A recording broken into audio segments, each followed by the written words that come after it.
Día 201. Qué lindo que suena esto de decir 200.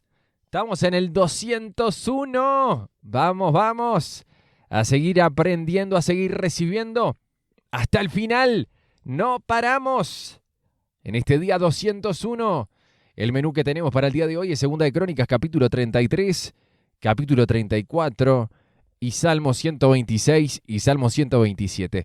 Esos 4 capítulos que vamos a arrancar con Segunda de Crónicas, capítulo 33, en el que vamos a ver a Manasés. ¿Te acordás algo de Manasés? Bueno, Manasés hizo cualquiera, pero en ese cualquiera que hizo, recapacitó en un momento. Estuvo en el pozo, en el fondo, y reaccionó.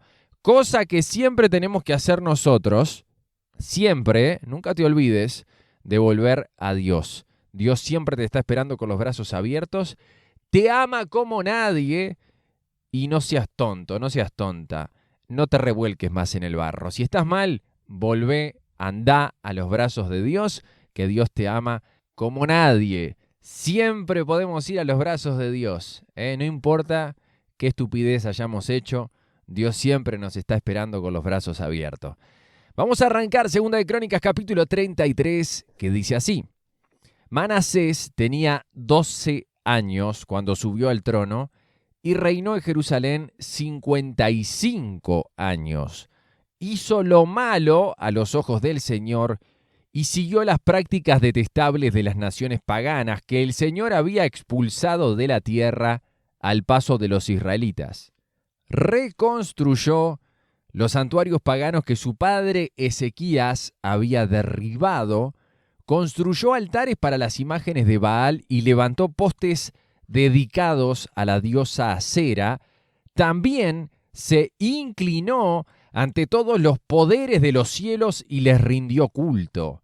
Construyó altares paganos dentro del templo del Señor, el lugar sobre el cual el Señor había dicho: mi nombre permanecerá en Jerusalén para siempre.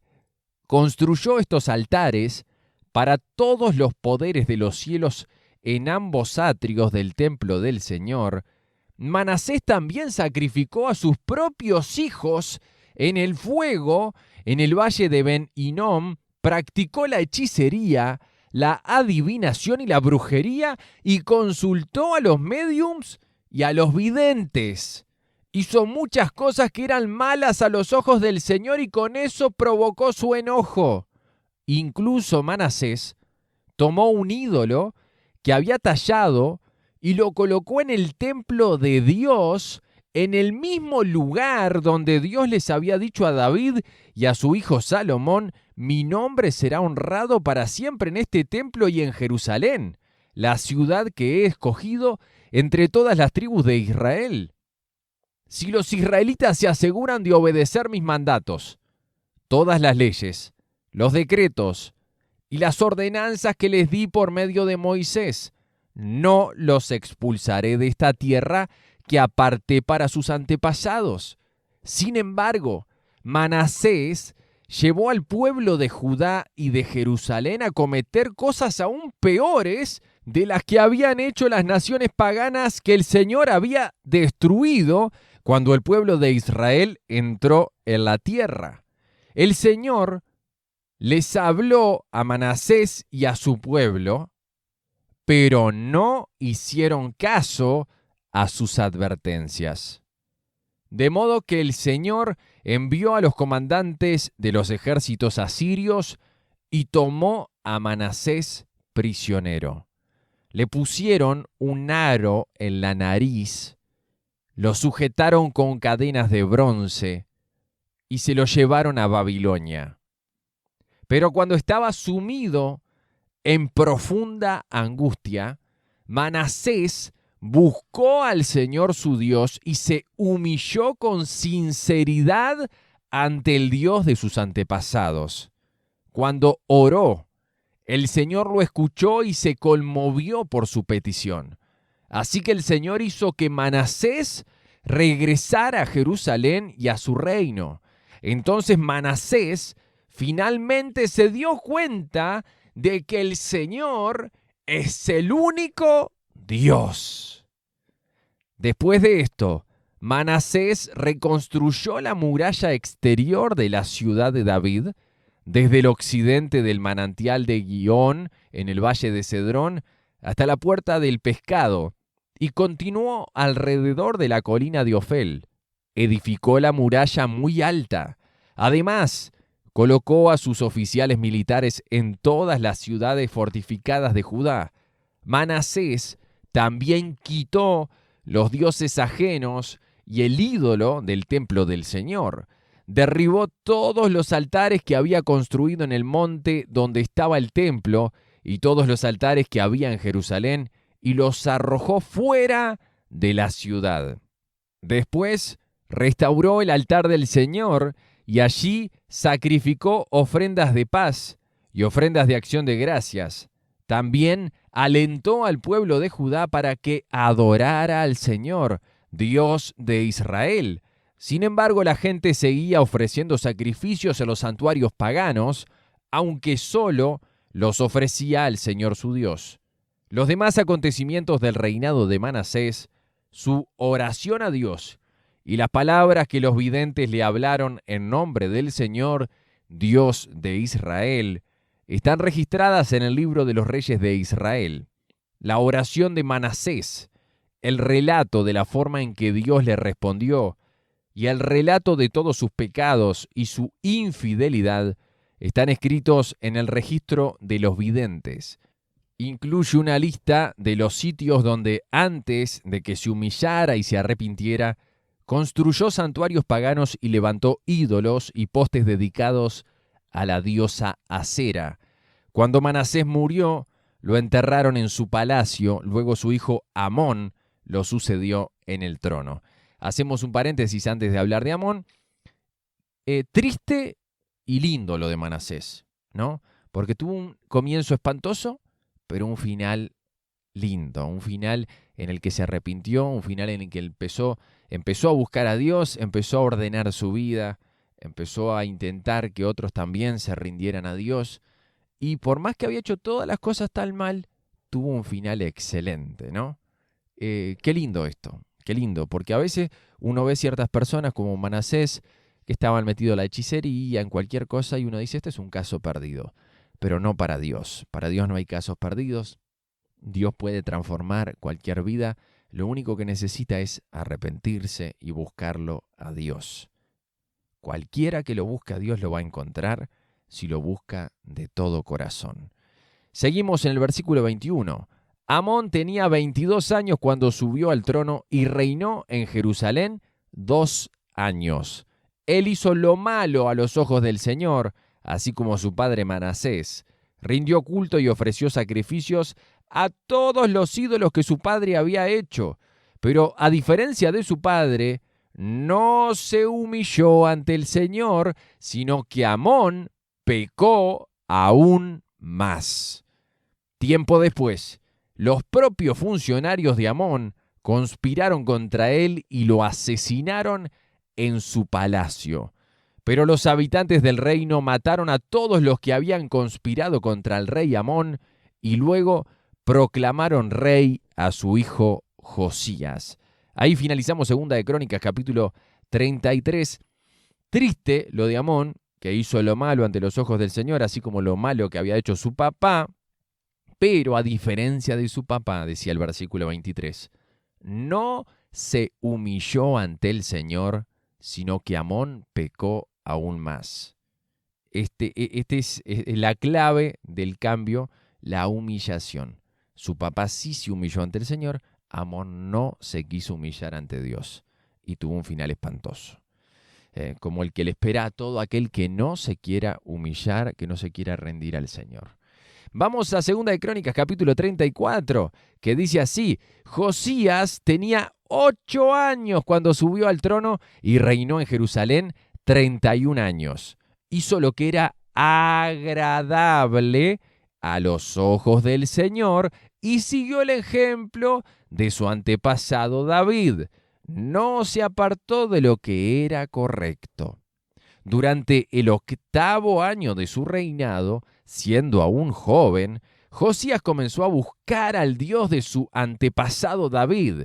Luego, en el año 12, empezó a purificar a Judá y a Jerusalén, destruyendo todos los santuarios paganos, los postes dedicados a la diosa Acera, los ídolos tallados y las imágenes fundidas. Ordenó que demolieran los altares de Baal y que derribaran los altares del incienso que había encima.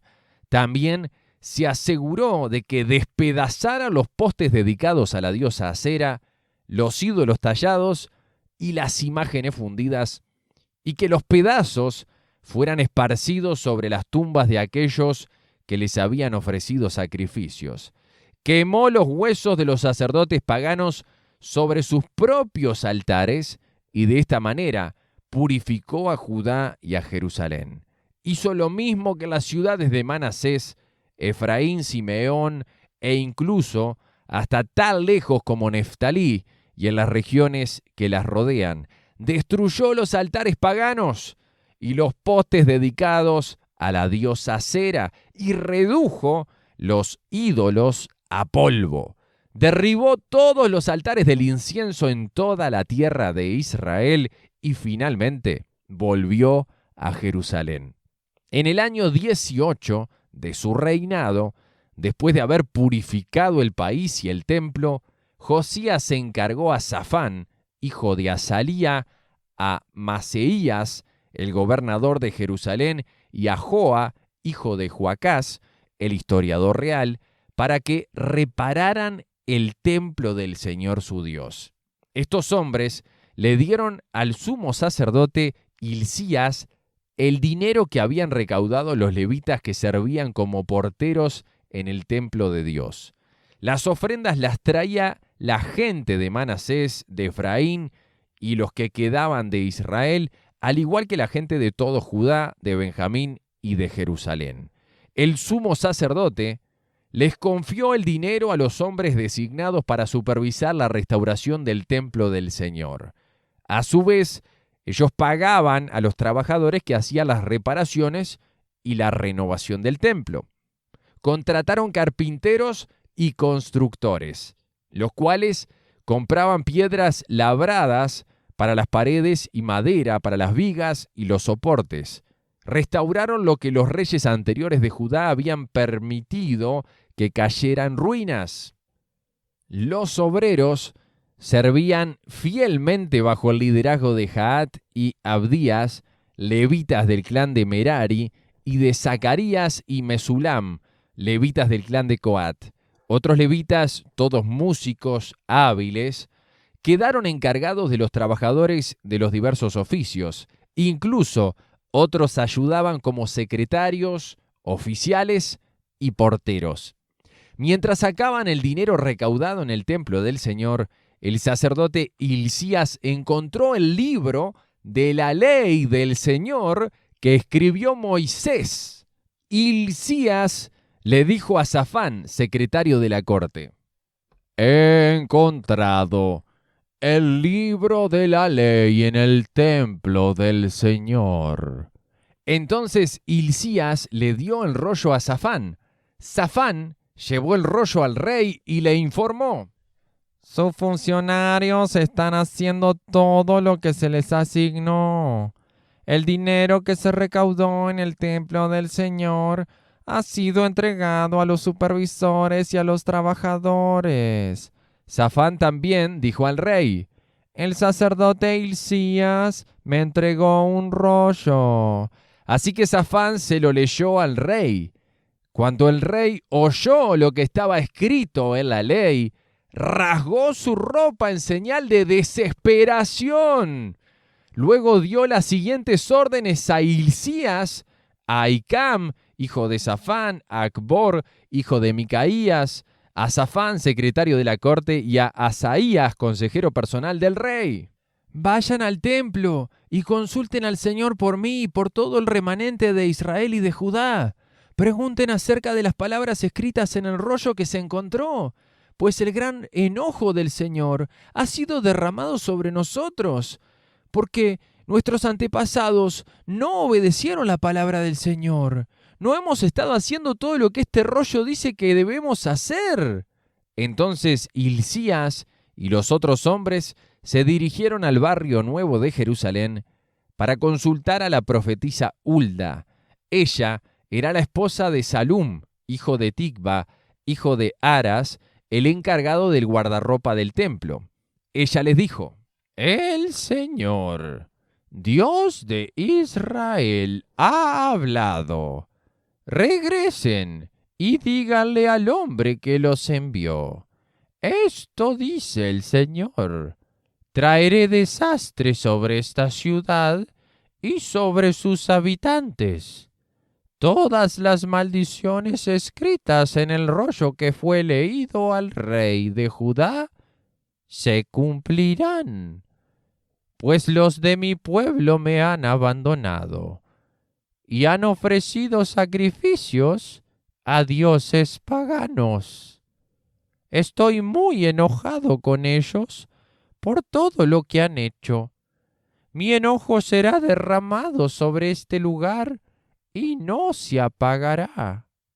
Vayan a ver al rey de Judá, quien los envió a buscar al Señor, y díganle: esto dice el Señor, Dios de Israel, acerca del mensaje que acabas de escuchar. Estabas apenado y te humillaste ante Dios al oír las palabras que Él pronunció contra la ciudad y sus habitantes. Te humillaste, rasgaste tu ropa en señal de desesperación y lloraste delante de mí arrepentido. Ciertamente te escuché, dice el Señor. Por eso no enviaré el desastre que he prometido hasta después de que hayas muerto y seas enterrado en paz. Tú mismo no llegarás a ver la calamidad que traeré sobre esta ciudad y sus habitantes». De modo que llevaron su mensaje al rey. Entonces el rey convocó a todos los ancianos de Judá y de Jerusalén. Luego subió al templo del Señor junto con todos los habitantes de Judá y de Jerusalén, acompañado por los sacerdotes y los levitas, toda la gente, desde el menos importante hasta el más importante. Allí el rey leyó todo el libro del pacto que se había encontrado en el templo del Señor. El rey tomó su lugar de autoridad junto a la columna y renovó el pacto en presencia del Señor. Se comprometió a obedecer al Señor cumpliendo sus mandatos, leyes y decretos con todo el corazón y con toda el alma. Prometió obedecer todas las condiciones del pacto que estaban escritas en el rollo. Además, exigió a todos los que estaban en Jerusalén y en Benjamín que hicieran una promesa similar. El pueblo de Jerusalén lo hizo y renovó su pacto con Dios, el Dios de sus antepasados. Josías quitó todos los ídolos detestables de toda la tierra de Israel y exigió que todos adoraran al Señor su Dios. Durante el resto de la vida de Josías, no se apartaron del Señor, Dios de sus antepasados. Ahí finalizamos Segunda de Crónicas, capítulo 34, y qué grande este Josías, ¿no? Conocíamos la historia, pero qué grande Josías, que conoció la palabra de Dios, a todas las personas que tenía bajo su autoridad, les leyó las leyes, los mandatos, la palabra de Dios, y qué lindo este final. Dice que durante el resto de la vida de Josías, el pueblo no se apartó del Señor. Qué lindo, porque hubo un hombre parado en la palabra de Dios. Y vos vas a ser una mujer, un hombre parado en la palabra de Dios, que vas a compartir con otros, que tu vida va a estar parada en Cristo, que es la roca, y vas a estar firme. Y mientras vos vivas, vas a estar firme en la palabra de Dios por el poder del Espíritu Santo. Y vas a ser como Josías, que vas a quitar lo que está en tu jurisdicción, todo lo que sea idolatría, todo lo que sea porquería, vas a restaurar la adoración a Dios como lo hizo Josías, y vas a ser conocida y conocido cuando te mueras como una mujer temerosa de Dios, temeroso de Dios, que no se apartó del camino de Jesucristo. Amén. Nos vamos rapidito para el libro de los Salmos. El Salmo 126 y el Salmo 127 nos toca leer hoy. Voy a agarrar la guitarra y arrancamos.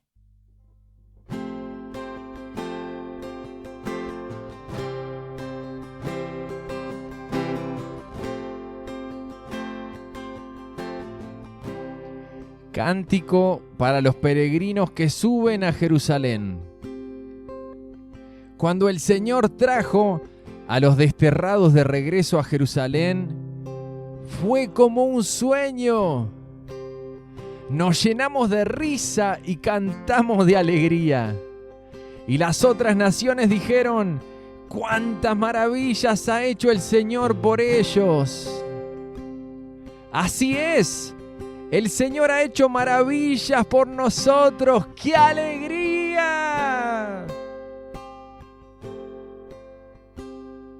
Restaura nuestro bienestar, Señor, como los arroyos renuevan el desierto.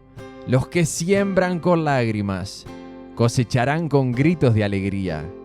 Lloran al ir sembrando sus semillas, pero regresan cantando cuando traen la cosecha. Ahí finalizamos el Salmo 126. Un salmo hermoso que, como decía el título, es un cántico para los peregrinos que suben a Jerusalén. Cuando el Señor trajo a los desterrados de regreso a Jerusalén fue como un sueño, decía. Claro, a muchos los llevaron cautivos. Los sacaron de sus casas, de su tierra. Cuando regresaron, ¡wow!, encontrarse con el barrio, con su casa, con sus pertenencias, con los vecinos. Estaban con una sonrisa de oreja a oreja. Cuántas maravillas ha hecho el Señor, decía el versículo 2. Y decía algo muy interesante en el final del Salmo. Los que siembran con lágrimas cosecharán con gritos de alegría. Lloran al ir sembrando sus semillas, pero regresarán cantando cuando traen la cosecha. ¿Cuántas veces sembramos con lágrimas? Sembramos con lágrimas pidiéndole al Señor un trabajo, pidiéndole al Señor una sanidad, pidiéndole al Señor que libere a un familiar que lo vemos atado en una adicción, en un pecado. Y que tenemos una promesa hermosa acá, que los que siembran con lágrimas cosecharán con gritos de alegría. No dejes de sembrar con lágrimas, no dejes de orar por eso que te aflige, porque lo vas a recibir, lo vas a cosechar con gritos de alegría. Dios lo va a hacer, Dios lo va a hacer. En su tiempo, Dios lo va a hacer. No dejes de orar, no dejes de sembrar, no dejes de derramar tus lágrimas, que el Señor las recoge y darán fruto. En el nombre de Jesús.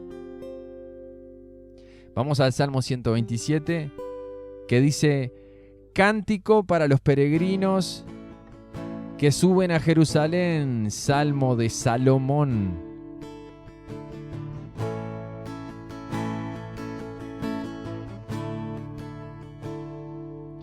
Si el Señor no construye la casa, el trabajo de los constructores es una pérdida de tiempo. Si el Señor no protege la ciudad, protegerla con guardias no sirve para nada. Es inútil que te esfuerces tanto, desde temprano en la mañana hasta tarde en la noche, y te preocupes por conseguir alimento, porque Dios da descanso a sus amados. Los hijos son un regalo del Señor, son una recompensa de su parte. Los hijos que le nacen a un hombre joven son como flechas en manos de un guerrero. ¡Qué feliz es el hombre que tiene su aljaba llena de hijos! No pasará vergüenza cuando enfrente a sus acusadores en las puertas de la ciudad. Ahí finalizamos el Salmo 127, un salmo que Dios le había dado a un amigo, a Santiago Armandugón, y que iba a tener muchos hijos. Los hijos que le nacen a un hombre joven son como flechas en manos de un guerrero. 4 hijos tiene este amigo. Está cargado de flechas, qué lindo. Los hijos son un regalo del Señor, son una recompensa de su parte, dice el versículo 3. Tener hijos no es un clavo. Hoy en día se piensa, no, voy a hacer mi vida, y se va postergando la maternidad y la paternidad. Acá habla de la importancia de tener hijos en la juventud, que es una bendición. Es un regalo de Dios. Yo tengo 3 hijos, por ahora, capaz que después tengo más. Y son hermosos, son una bendición de Dios. Una bendición, nunca te quejes de los gurises.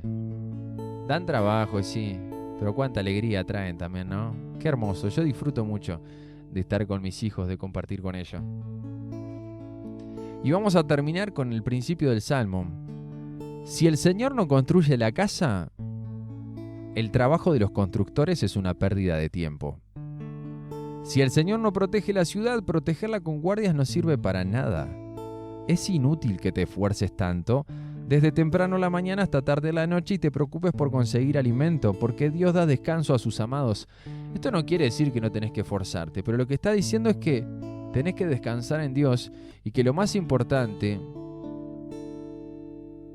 es que Dios esté presente en la construcción de tu casa, o en la construcción de tu vida, o en los planes.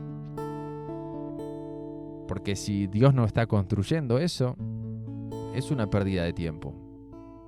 No se va a llegar a ningún lado. Vamos a darle lugar a Dios, que nos quiere guiar, que nos quiere ayudar a tomar las mejores decisiones, que nos quiere ayudar a construir el mejor futuro, tomados de su mano. Gracias, Jesús, porque tú nos amas como nadie. Gracias, Padre, porque tú nos sostienes de nuestra mano derecha y nos dices, no temas, yo te ayudo, yo te acompaño, descansa en mí, confía en mí, yo te voy a ayudar, yo te voy a llevar por un buen camino, te voy a llevar a verdes pastos, te guiaré por sendas de justicia por amor de mi nombre. Gracias, Jesús, gracias por amarnos tanto.